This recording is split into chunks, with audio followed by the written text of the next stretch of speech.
好，大家好啊！咁咧好耐冇見啦，就係我係老坑，我係逆風啊，Hello 啊，大家好。係啊，咁啊又嚟到呢個都久違一排冇見不過其實而家都係第二集啫，如果計出咗街嘅話，係係係。係啦係啦嘅生物科技系列，咁咧就今日咧就我哋我都係唔係好識得呢啲開場白，都係不如直接講啦，就係我都可以講下，有冇擔心過？我覺得香港好多人都有諗過喎。之前可能又有啲 artist 啦，講自己有呢個即係 depression 嘅情況啦。咁嗯我之前有啲調查都有講過，香港其實有政府都有啲數據講嘅，香港好多人係有初步嘅 symptoms。咁但係當然咧，有啲人就冇再 further 去再 check 啦，亦都有一啲人係唔想去 check 啦。咁所以其實香港嘅比率都幾高嘅，同埋之前都有啲數據講呢一個即係 depression 抑鬱咧，香港嘅比率係同外國比都幾高嘅，其實係。其實係呢個你講咗先，我又接到啦，我就知我點講。好。我哋今次揀呢個題目，即係我又唔係懶係好似啲節目咁樣好開黎文啊講自己嘅。揀呢個題目嘅時候，我哋喺度揀題目嘅時候，我係同葉峰講話呢個係雖然有幾個，但係我話呢個係我自己私心想講嘅。嗯。咁係因為本身個人即係佢識我咁多年都知啦，係其實平時大家見到個樣唔同嘅，入邊係有少少沉沉地，同埋再加上就但係呢個就輕輕 touch 下啦，就係嗯。咁啱我哋錄緊或者呢一段時間係年嘅尾多事之秋啦，係啦，即多事之係一個秋啦，咁係啊，就真係撞啊！係啦，咁啊夾埋就想講講，但係今日就唔係話特別想講唔係講個病嘅，我哋講係啦。翻包 tech 嘅都係。係啦，就唔係想講點樣帶你走出呢個隧道啊，諸如此類嗰啲咁嘅嘢嘅，而係純粹講咧就係話，我哋好多時都會話，好似喺個社會或者我哋四周圍嘅人，好似你好難睇得出究竟邊一個，或者你有甚至乎有陣時連自己係唔係都唔知嘅。都唔係好難，都唔係好似好難。事實上真係睇唔出嘅，其實係呢個病嘅一個即係特徵嚟嘅，係啲難搞嘅呢個係，係啦，所以我都係啦，係啦，係講話係，即係嗰個特徵係除咗冇表徵啦，即係譬如你受傷，你知道啦，嗯即係啲人行路，你見到佢痛，你會知道可能佢即係關節退化咁樣咧，又或者可能有啲簡單啲，即係譬如抽血咁就知道大家血糖有冇高，膽固醇有冇高啦。抑鬱咧係一個即係醫學界一路以嚟都覺得其中一個難即係處理嘅就係點樣診斷呢個過程咧，佢冇辦法幫你抽血或者驗一啲嘢，然後幫到醫生去診斷你係唔係有抑鬱咯。係啊，呢個啦，咁跟住啦，就係如果有人話俾你聽，其實你只要對住部電腦，對住個鏡頭講下嘢，傾下偈，或者跟住佢讀一啲嘢，佢問你一個問題答一陣，就可以電腦或者我哋準確啲講 AI 就係話嗯。俾你聽你有抑鬱症。咁你覺得係點？呢一個其實都幾係一個真係好突破嚟嘅，咁但係係咪嗰個叫做話到俾你知係咧？我哋都仲有商榷嘅空間嘅。我哋可以後少少其實講，但係而家即係好多一段時間，即係有唔同嘅研究或者去了解下啊，係咪有啲嘢可以幫得到咧？即係譬如你揀你張相啦，即係大家以前都有講啊，即係嗰啲睇你啲微動作，睇下你嘅即係心理狀態係點樣咁樣。咁所以其實咁多年嚟都有人做過唔同嘅嘢，譬如最多嘅就係譬如睇下你嘅腦電波點樣啦，即係睇下個人有冇啲唔對稱嘅情況，咁啊睇下個人係咪有抑鬱啦。當然都可能係睇佢聲線啦、語調啦。咁其實每一樣嘢咧都有一定嘅我哋叫偏差或者有 false positive 啊，其實都有啲原因嘅。即係譬如有啲就係講法就係講話啊，啲人可能講嘢慢啲啊，講嘢越嚟越細聲啊，可能就係有抑鬱嘅傾向。但可以有其他原因嘛？可以係佢怕醜，可以係佢即係嗌人，或者純粹好攰，血糖低，講嘢慢啲咁樣嘅啫。咁所以就有好多唔同嘅即係呢啲啦。咁亦都有一啲相對啦，我哋都即係醫學界咁多年嚟都研究咗一啲嘢，有一啲係客觀啲嘅研究。我估大家可能有見過啊，即係幾條簡單問題，即係問下你啊呢過去一個禮拜有冇有陣時覺得唔開心啊，覺得食慾不振啊，或者食得特別多嘢啊咁樣。咁但係呢啲即係好主觀啦，到一嚟就係主觀啦，即係究竟我係咪食得多嘢，即係個人嘅想法係咪可以有啲唔同先係啦。咁第二樣嘢就係做呢啲問卷好時都有一樣嘢，就係即係個人嘅主觀意願會影響咗佢個作答嗰個即係結果咯。即係可能佢都覺得自己有啲唔妥，咁但係佢為咗唔想人知，或者甚至係可能你都有，我同你都提睇開啲心理學嘢都有啲研究咧，就係講話佢唔想承認，咁佢咪話自己唔係咯。咁一個影響咗一個即係初步嘅一個screening 嘅篩檢嘅，其實都係嘅，因為其實講緊就係話即係無論我哋頭先易峰講緊嗰份就係PHQ9啦，嗰份嘅 questionnaire，以至其實講緊即係講闊少少，其實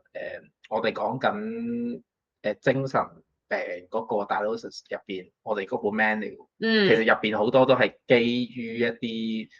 當然可以有啲係客觀少少嘅 observation，但係其實好多係好依賴個我哋叫做個 patient 自己嘅講 self-report 嘅一啲嘢咯。係不過喺情緒呢個範疇，喺情緒病或者唔一定去到病，即係情緒問題呢一個範疇上面都係有呢一個情況嘅。係多少，就算我前有見過啲問卷講緊80條問題，咁但係嗰個都只係一個深入啲嘅篩檢，而唔能夠完全作準咯。係。冇錯，而往往好多時就係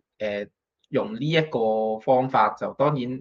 以往即係我哋冇講有特別其他嘅技術嘅存在嘅話，好多時就會好依靠個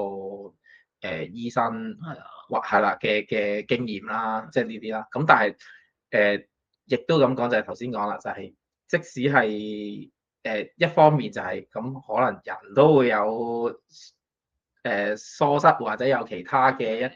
啲上上落落啊，想法啊咁樣啦。咁亦都個 patient 自己本身去講嘅時候，亦都會有個落差會扣咗，所以呢樣會爭啲。即係幾科學性嘅都啲 bias 㗎啦，有陣時。係啦。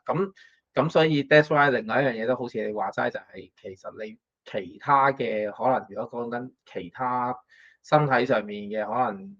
病症，好多時你都仲可以用一啲 biomarkers，但係你就唔好啦，即係喺成個嘅基本上點照都冇，即係照 X 光、做 MRI 咩都照唔到嘅，基本上其實結果係。所以先至會即係我哋今次睇到呢一個 paper 就會提出，喂，會唔會係用？因為亦都講緊嗰個背景就係有好多頭先講就係你話微表情啦、micro expression 啦，以至其實好多一啲譬如你當個眼望住邊度嘅呢啲部分，或者某一啲望住某一啲圖案，望住某啲顏色，咁其實呢啲都係一啲可以愛嚟判斷嘅地方。咁所以就會有呢部分啦。咁嗱都講少少個今次我哋 call 呢個 essay 講嗰個位就係 AI 其實佢做緊嘅嘢係啲乜咧？新鮮熱辣啊，都算係4個月前先至發布喺醫學論獻嘅一個研究。係啦，咁主要其實咧就係想講，即係有一個呢個就係如果係用。或者你講下。好，其實嗱，我哋即係呢個佢都係講緊，都係睇翻，因為好多時缺即係去了解嗰個人有冇情緒或者一啲即係嘅情況啦，或者係抑鬱啊個人情況，都係其實喺腦入邊好多細微部分都睇得到嘅。但係喺我哋現今嘅醫學就未必能夠咁仔細入到去了解每一個腦入邊嘅即係運作啊、個人嘅情況啊、係咪平衡啊等等嘅嘢。咁所以好多時透過一啲即係我哋叫做表徵化得到嘅嘢啦，或者即係睇得到嘅嘢、detect 得到嘅嘢去 check。咁所以呢個表其實就係講緊右邊嗰5個波波就係講緊 check 啲咩啦 ，EEG 即係腦電波圖啦，咁跟住 eye movement 就係你個眼球嘅活動啦，跟住 video 咧其實睇翻你個人嘅即係嘅一啲喐動嘅表情啊咁樣嘅嘢，咁另外就係啲姿勢啦，譬如你行路啊、擺手啊嘅嘢啦，另外一個就係你講嘢啦，咁其實呢樣嘢加埋咧，其實睇翻個腦唔同部分嘅一啲嘅運作嘅情況，咁而去了解翻呢個人咧會唔會有即係 depression 啊，或者佢有冇咁樣嘅情況嘅，咁過往咧好多時都係呢5個波波啦，分開去了解，或者可能有陣時1、2個啦，咁啱啱呢份 journal 做啲咩咧？就係佢去我哋叫做 meta analysis，中文係。我唔錯一時之間。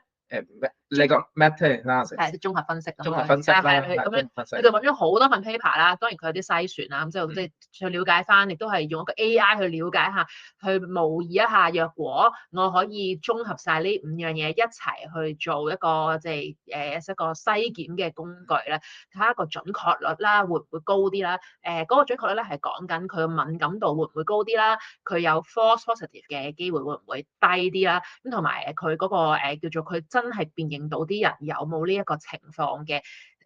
嘅準確率係咪高啲？咁有唔同嘅 factor 去睇嘅，其實有個 paper 就係啦。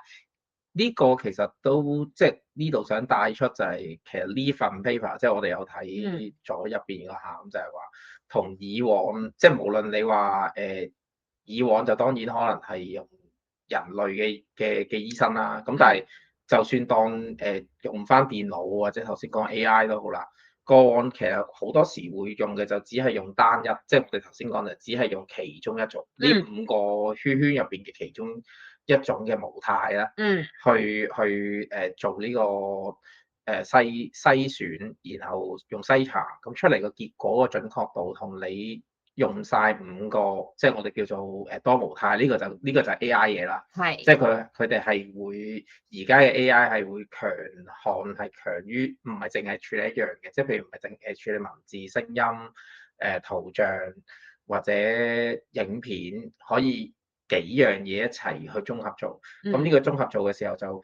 暫時嚟講啦，當然呢個都係 paper 嚟講，就係都係講嗰個概念上概念上嘅概念上好啲 AI 發現，的如果佢有 AI 運用到，咁啊用晒5樣嘢就會準確啲啦。咁就係的概念就係咁樣啫。的我覺得都唔係即係實行唔到嘅。假以時日應該都唔難嘅，即係本身呢5樣嘢都做緊。我覺得係個可能要處理嘅就係成本嘅問題咯，係啊，同埋係咪啲人咁願意一次過 unveil 晒自己5樣嘢咁多嘢？因為其實呢5樣嘢加埋，即係我哋而家就係睇 depression 啫，其實應該可以 unveil 嘅嘢係 far more than depression 嘅，我嘅理解都係。即係如果一次過做晒，交晒呢5樣嘢，交晒呢5樣嘢，係啦，係啊。其實如果交晒呢5樣嘢俾人都有啲，我都覺得都係，都有啲係咧，啲人驚有啲唔同啊，即係貼晒啲電極咁喺度啦。唔係問題啦，都唔係咁，即係又唔係嗰個睇落唔係咁容易。你諗下，你真係好似你攤開咗個腦俾人知道你入邊嘅所有嘢喎。我覺得都人類都應該有呢個恐懼嘅，我呢度相信係啦。咁同埋即係當然啦，佢嗰個所謂嘅準確率高啲，都去唔到100%嘅，即係講翻95啫。係，即係呢個點解就係話高咗咁，其實又講緊100幾變成90幾，係啦。咁都係高咗嘅，係都高咗嘅，同埋其實95都係即係大家嚟講叫做去到好㗎啦。係啦，去到一個可能即係去到一個比較接近可以用到嘅。其實都用到㗎啦，其實80幾都有人用緊，90幾更加用到啦。我覺得係即係對於即係我哋通常就係咁樣講呢啲咁樣嘅工具，即係一個篩檢篩查工具或者搜集嘅資訊。你想象我都用過容易啲嘅例子，就係照 X 光，咁 X 光睇完個片，可能大家都有經歷過啦，聽我朋友講啦，喂，醫生翻嚟話喂見到有啲唔妥，咁啊醫生再加埋醫生嘅臨床嘅診斷睇埋條片啦，見埋你個人啦，跟住就可能同個 patient 講話，可能仲要做啲咩嘅檢查先至確定到你係咪有呢啲情況啦，又或者可能要試一啲舉個例，試一啲治療去反證翻係咪呢啲情況。咁我覺得呢個你想象就係一個 X 光真係一個檢查咯，就唔能夠憑住呢一樣嘢就一口咬定你有冇嗰個病，即係佢唔係嗰種糖尿你空腹血糖變超過幾多就肯定你係有糖尿啦，咁就唔能夠係咁樣去。同埋其實會唔會如果喺我哋叫做講緊情緒病啦，情緒病嘅呢個 category，一啲即係我哋以往即係呢啲就少少術語啦，即係譬如 pseudo positive，你呢啲位，如果你係一般可能我其他嘅病，咁最多就即係假陰性假陽性就都冇乜嘢嘅，只不過可能即係都慘嘅，無啦啦醫咗，自己慘無啦啦醫咗咁樣，就醫咗一陣，發覺咦好似都仲係唔好妥，你翻嚟揾你。你如果講即係會唔會都可以講下，就係其實喺情緒病嘅範疇，如果出現一啲譬如 pseudo negative 就會無辜咁樣就有呢個就做咗呢個pseudo negative 就會漏咗啦，但係如果 pseudo positive 就會冇。首先係下一下啦，係即刻即係冇都變有啦，呢個咩？係咪先？另外就可能都會經歷一啲即係治療嘅，如果啲治療可能係一啲即係心理治療咧，都有即係現代醫學都可能係有一啲去到即係嚴重啲或者醫生臨床決定可能要用啲藥物嘅，咁大家都理解即係藥物可能係有機會有啲副作用啊，咁所以話都有啲影響。咁其實佢呢個AI 今次份 paper 都有講嘅，其實佢係可以減低到呢個假陽性嘅比率嘅，其實都有係啦，咁所以都係有一定嘅幫助。咁但係就算嗱當然啦，所以臨尾把關嗰個咧，一定係一啲好有臨床經驗嘅醫生啦。咁但係你話係咪去到100%？我諗都應該冇乜人夠膽講自己能夠100% 嘅。其實特別我哋近年醫學都發現多咗啦，我估大家都可能有聽過，譬如一啲即係我哋叫做微笑抑鬱嘅情況啦。咁嗰啲其實比較大機會係成為咗流亡之餘嘅，其實係啊。咁又或者可能都有啲聽過啲 case，我聽過啲醫生講嘅，即係所有嘢啊，做完晒所有嘢，就見埋醫生都話佢係，但係佢話自己唔係，咁冇得講噶喎呢啲係啊。咁就佢堅持唔係，咁就冇得普施落去啦。因為始終喺呢個位都要個係啊， patient 自己佢願本身意咯，係。其實佢第一步都接受唔到，其實都有啲即係難處理嘅。因為你可能都聽過有啲就係、譬如屋企人覺得佢唔妥，捉佢去 check，跟住就睇埋醫生咁，但係佢話自己冇，咁醫生可以做嘅都真係有限咯。係啊，即係變咗都要某程度上呢個位都頂多叫做係輔助個醫生去 screen 啦。係啊，去到最後就除咗都要依靠翻醫生自己本身嘅判斷之外，都要其實某程度上係要個醫生去你可以話 persuade 又得，或者 persuade 好似重啲咧，即係去 adjust 翻係啊，俾個 patient 聽，你而家有個咁嘅情況，點樣 present 呢件事咯？係又或者都要個 patient 自己 realize 到先至 OK 嘅。佢相信啦，同埋接受呢樣嘢咯。係啊，都唔容易。不過我覺得有陣時以前就有啲咯，就會佢容易啲講啦。嚇，我唔信嘅，醫生話係咧，我唔係嘅咁。但可能而家有埋呢啲數據化啲或者 AI 啲嘅，相對令人覺得係客觀啲，可能都有幫助喺對於呢一個情況。咁但係嗱，另外除咗講呢部分之外，都即係又會啲人進一步咁樣啦。雖然就唔係話下下都即係呢個5個圈要齊晒，你就要跌嘅，又搏埋都唔係咁易嘅。但係如果將佢拆開，即係要一樣咧，可能要幾樣，其實可能一部手機都做到。咁係啦，下個問題就係咁樣搞法會唔會我哋全民即係可能有人都成日都講嘛，最近都可能大家手機都玩唔少嗰啲心理測驗㗎啦。係啊，有好多心理測驗都唔係心理測驗咁簡單㗎嘛。係㗎，係啊。咁其實會唔會即係呢度咁樣，即係可能呢份 paper 或者類似啲研究出咗之後，大家都開始會有其他人就 develop 其他嘅嘢啦。係啊，可能我攞其中幾個圈圈咁。咁科技嘅幾時都係睇下大家點樣用嘅啫，即係可以醫學上面好好嘅用途。咁但係幾時都有人諗到其他我哋諗唔到或者佢哋先至諗到嘅一啲用途咧。咁係有呢個可能性嘅。咁所以其實向來都有提醒大家，即係無論以往都係啦，定係而家都更加提醒大家，即係對於一啲即係好個人嘅資訊，你唔係叫你交出個人資料，而係可能一啲你個人嘅一啲，譬如你可能係eye movement 啊，或者腦電波圖呢啲嘅時候，就謹慎交出啦，你哋或者好好去 store 起呢啲咁樣嘅 information 咯，係啊。以前都有人講過嘅，即係之前有段時間係啲 AI 就叫你即係影住自己俾幅圖佢，同佢幫你整唔同嘅即係動畫風啊，或者模型啊嗰啲。其實以前我哋已經係有啲覺得即係有啲擔心啦。即係你問我啦，我係冇從來都冇玩過嘅，我喺度都擔心呢啲 collect 咗 further 嘅 information 嘅。即係個再唔係你諗下，其實簡單啲啦，唔好話去到呢度 security 啊，攞到你瞳孔資訊，其實都已經係可以做到好多嘢㗎啦。其實都係，因為我以前做間公司係，我以前做間 IT 公司就係做呢一樣嘢，收集啲資訊，即係佢就唔算收集嘅，佢係一個俾人即係入門口，可能啲 office 大家都經歷過，以前興啲嘢，而家少咗，都真係因為有呢個即係個人嘅一啲 identity 嘅考慮咧，就係用個瞳孔去識別你，即係唔使拍卡，唔使用指紋就入到 office 門口。我以前做間公司係咁樣嘅，但係因為佢係研發呢個 technology 嘅 actually 係啊，咁以前係有好多咁樣嘅即係爭論嘅，咁所以其實而家就少咗啦。咁但係隨住可能佢變成即係大家話俾你知啦，就係一個AI 嘅即係初步診斷或者篩檢嘅一個工具，可能就叫大家交出呢啲資訊嘅時候，大家就可能要即係停一停諗一諗啦。有陣時係我唔係話一定好唔好嘅，咁但係可能你只要小心啲，或者揀一啲可以信賴嘅地方或者嘅醫護人員同你去做呢一樣嘢，同埋確保啲資料係 keep 得好咯。OK，咁即係其實呢個位又真係，如果講再進一步啲講，就係因為你而家就係唔單止，譬如頭先我哋講呢5個圈入邊，咁你話 eye movement、audio、video-based expression 已經其實步態都係㗎，係都揾人扮靚啲咁樣。步態都 OK 啦，步態都有啲啦。咁但係即係譬如你當可能呢一堆入邊嘅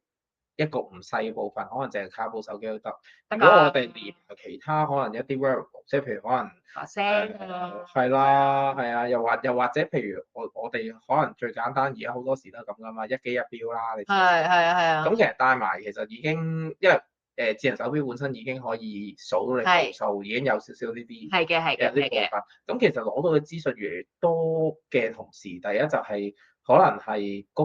個即係攞到呢啲資訊，然後對你嘅分析就會越嚟越準啦。咁其二亦都有頭先你講就係可能進一步再落去當一啲 security，即係譬如我哋講真，我哋而家做緊都已經唔止 password 啦，都已經 face ID，咁 face ID 係認你個樣啫。咁佢咪去到認你瞳孔啊？如果去到認瞳孔就變到呢啲嘢就好危險啦。係啊，俾人即係笠咗。呢一樣嘢咧，其實我揾題目其實都有講過，有揾過類似嘅資料，日後可以考慮咁樣嘅 topic。其實就係講而家一啲即係我哋大家戴緊嘅錶啦，即係我哋叫做 detect health related 嘅 wearables。其實而家外國係做緊一啲植入喺身體入邊嘅，但係就唔係植到好入，即係相信係皮下。皮下啦。係啦，咁係多咗呢一啲，當然都有一個即係除咗研發係咪 work 之外，都有呢一個即係個人即係 identity security 嘅考慮咯。其實都有啲爭議嘅，其實即係喺 AI 嘅興起嘅情況之下，大家好想用到佢，咁但係又要一定嘅保障，係都有幾多咁樣嘅即係嘅討論咯。都有啊，因為你呢個可以拉開少少講，就係嗰陣時我有做過少 research 就係講，即係其中一個就係點樣可以叫做我哋叫做 non-invasive 咁樣，即係非侵入性地去測試同埋去 test 到個身體嘅一啲嘢，而其中一個大家想 tackle for 就係個 blood glucose。而家都好似有㗎啦，其實已經係血糖啊，係啊。但係有呢個之前，其實而家就好多都話有一個講法，就係可以用類似，我都唔肯定個技術係咪 infrared 啦，但係總之係類似紅光嗰種方法嚟貼血管啦，用呢個。但係呢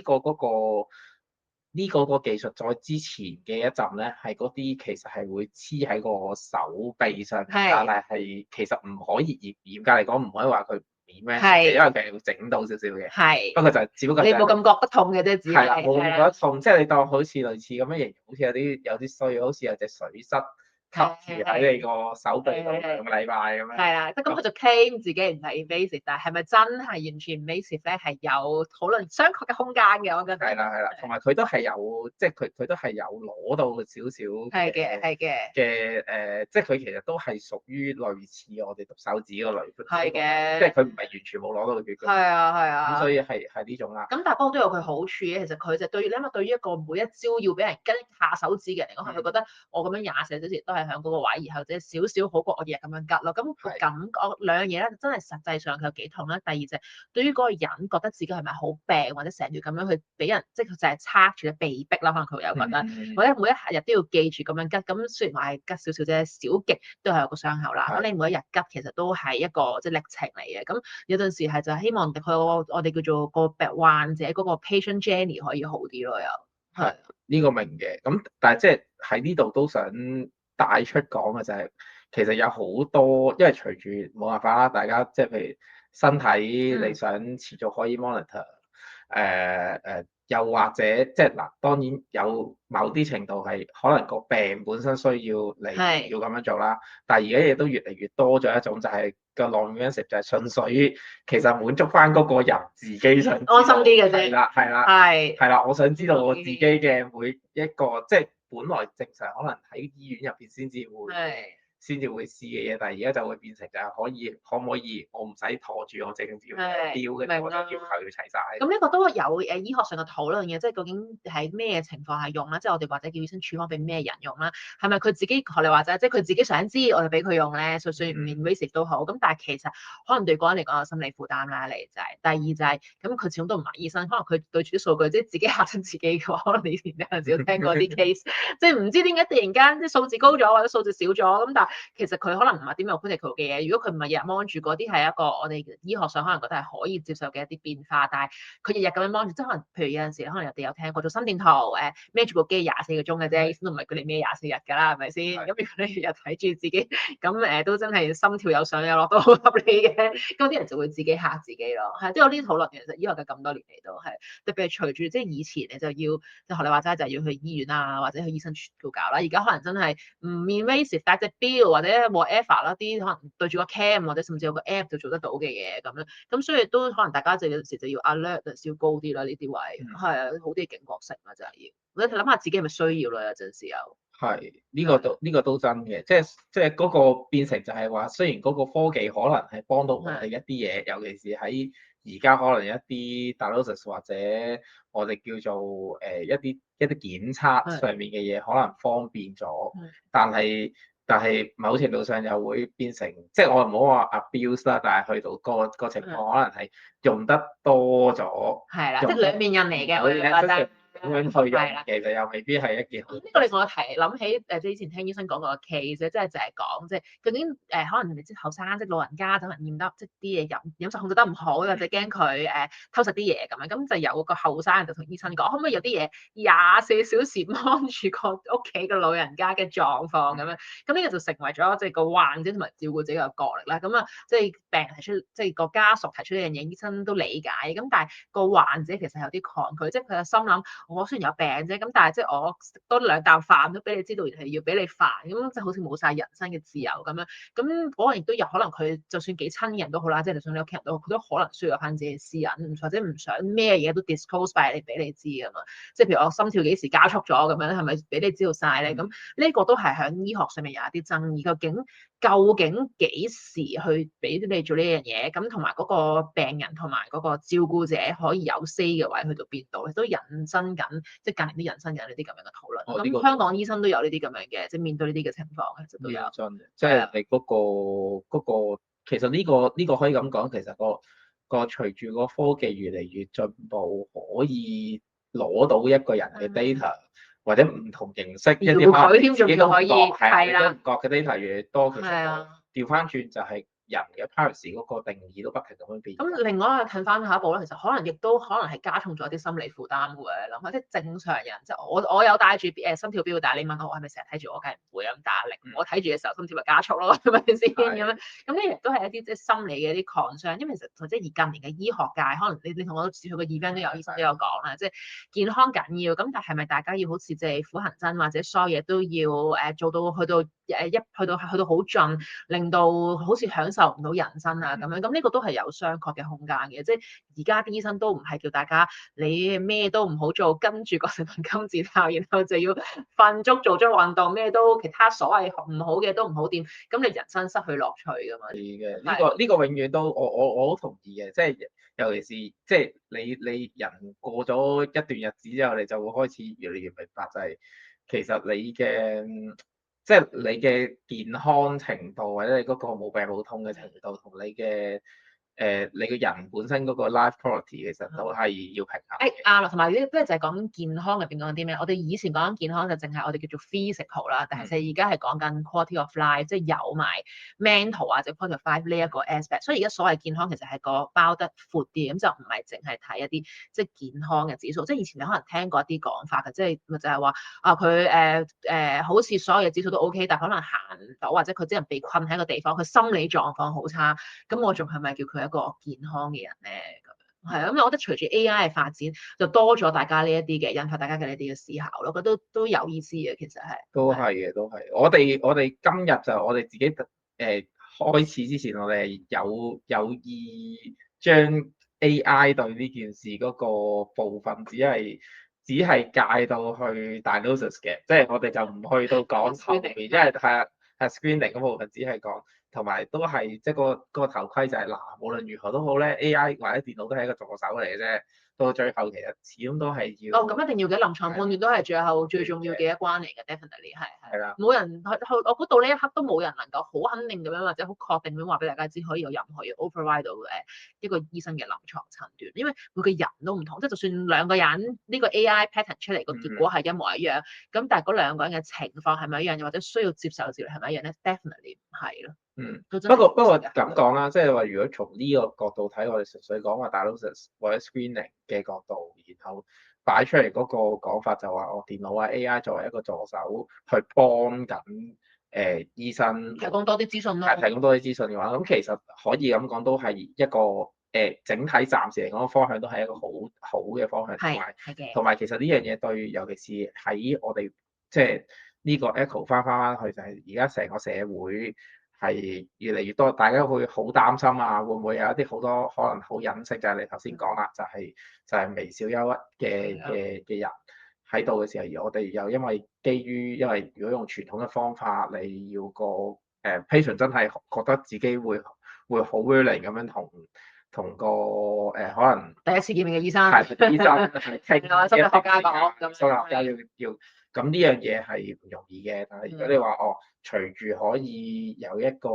AI 或者電腦助手去比較容易啲做咗一個 screening，咁起碼叫做喺成個社會嘅嘅角度嚟講，可能比較容易啲發現到多個選擇咯，同埋都真係，我覺得呢啲都真係日曬有需要嘅。隨住人類嘅壽命越嚟越長，可能需要多啲，即係越嚟越需要多啲有唔同嘅 tools 去幫到呢啲嘢咯。亦都越嚟越複雜啊，其實同埋即係香港都遇到呢啲情況啦。你想見醫生都唔係你話想見就見得到啦，係咪先？即刻咁呢啲可能都有啲幫助，都有一啲即係前期啲嘅嘢，有個可能至少有個 sense 有陣時就真係係或者屋企人啊或者個人嘢唔使咁擔心啊咁樣咯，有陣時係，但係就即係呢度都要咁講嘅，就係其實呢個幫到手嘅部分就只係一啲即係可能頭先講就係 screening，即係俾你初步嘅篩查，初步嘅篩查啫，就唔代表咧即係千祈唔好會出現即係得閒無事就走去望下，覺得自己有呢樣，跟住咧就上去 AI 問 AI 醫生，千祈唔好做呢個傻係啦，呢嘅啲就見啦，係因為我撞班例子我都見得太多啦，上係咁你就想象即係簡單啲，我覺得用個 layman 啲嘅比喻就係可能呢一啲我哋叫做即係篩檢嘅工具，你想象可能大家聽得多啲嘅啫，大便隱血咁樣啦，咁但係大便隱血有大便隱血係咪等於你有大腸癌嘅？中間都仲有好多位係唔係嘅？其實所以就唔好做完之後就自己嚇自己，哇！我係咪有 depression 咧？周圍同你講，同屋企人講，喂，我 depression 啊，咁啊就唔好嚇自己同埋嚇親大家啦。係啊，咁啊，所以就呢啲，不過都咁講嘅，即係雖然你話睇完，即係唔係話自己走去問隻 AI，跟住佢講咗兩句之後你就俾佢嚇親啦。但係另一方面，即係撇除有冇去用 AI 或者各樣嘢嘅話，唔計嗰啲，如果你發覺你自己個人長期可能都即係有啲呢個少少個人經驗談啦，你可以補充下，如果唔係太準確嘅話。即係譬如有少少就係譬如可能長期都覺得自己可能一日入邊大部分時間都冇乜特別開心嘅，甚至乎好慘嘅。係。同埋另外就係譬如可能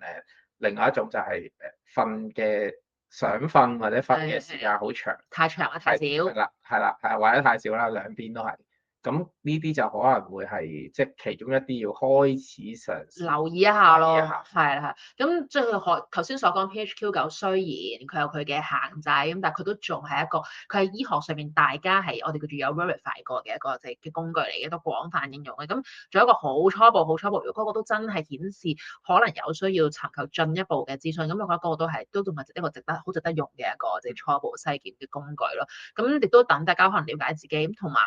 可能有陣時今日做同隔幾日做有啲唔同咧，咁可能即係可能觀察下自己嘅狀況，多啲留心自己同埋身邊嘅人嘅狀況，有需要嘅時候就尋求專業嘅醫療嘅即係諮詢嘅意見咁樣。冇錯，呢點係好重要嘅，即係係啦，最緊要就係如果你發覺覺得自己或者你身邊觀察到身邊嘅人係有一啲狀況，即使你話唔係好肯定都好，其實我覺得即係嘗試向專業人士尋求幫助都係，即係呢個防患於未然係好重要。係啊，所以而家唔一定要去到醫生啦，譬如而家都有好多機構有一啲即係臨床心理嘅服務啊，咁都係一個即係都係一個出路嚟嘅，其實係咯。好啊，咁啊，即係雖然我哋呢一集應該出街嘅時候就應該係本來係應該好開心嘅聖誕，咁但係大家都可以過個開心嘅聖誕嘅，但係如果祝聖誕啲咩唔開心就唔好太記住啦，都好快就隨住2025年都過去㗎啦。係啦，應該都即係其實都覺唔覺都可能剩翻一兩個禮拜就係啊，就過咗呢個2025年，咁都希望即係各位啦，即係睇到呢個片段嘅時候，仲有剩翻唔係好多時間就到嘅過咗2025啦，咁希望去到2026年我哋可以過得個新嘢好嘅開始啦，將2025唔開心嘅就留喺2025啦。係啦，已經好拜年啦，再講埋就已經係應該下一集。呢個我覺得今年大家嘅感受應該係深啲嘅，喺今年嘅年尾發生呢個咁多嘅事，係咯，希望大家有一個平安嘅2025年嘅 ending 啦，係。冇錯，都可以即係應該好快就可以跨越，可以逾越啦，get over。係啦，咁我哋係啦，咁我哋今日就唔覺都講咗係啦一段時間啦，咁又係啦，留翻我哋下次仲有一啲其他。如果大家覺得對逆風小學會嘅呢啲係生物科技嘅各樣嘅知識覺得係有興趣嘅話咧，咁我哋可以即係留個言啦。咁good 嘅 feedback，咁我哋就會繼續有嘅。咁啊希望下次見到大家啦。咁今次我哋咪有頭盔要戴啊！係冇我錯，哋每一集都有呢個最尾嘅頭盔嘅，就我哋同大家分享嘅呢啲咁樣嘅資訊咧，就不構成任何醫療或者健康嘅建議啊。咁都係提醒翻大家啦，有任何需要嘅時候都諮詢翻專業嘅醫護人員啦。係啦，呢個好重要，係冇錯，呢個冇錯。而家呢啲時間頭盔要戴定光，亦都要係啦。咁啊好啦，咁就今集就嚟到呢度啦，咁就下次見啦。下次見，拜拜。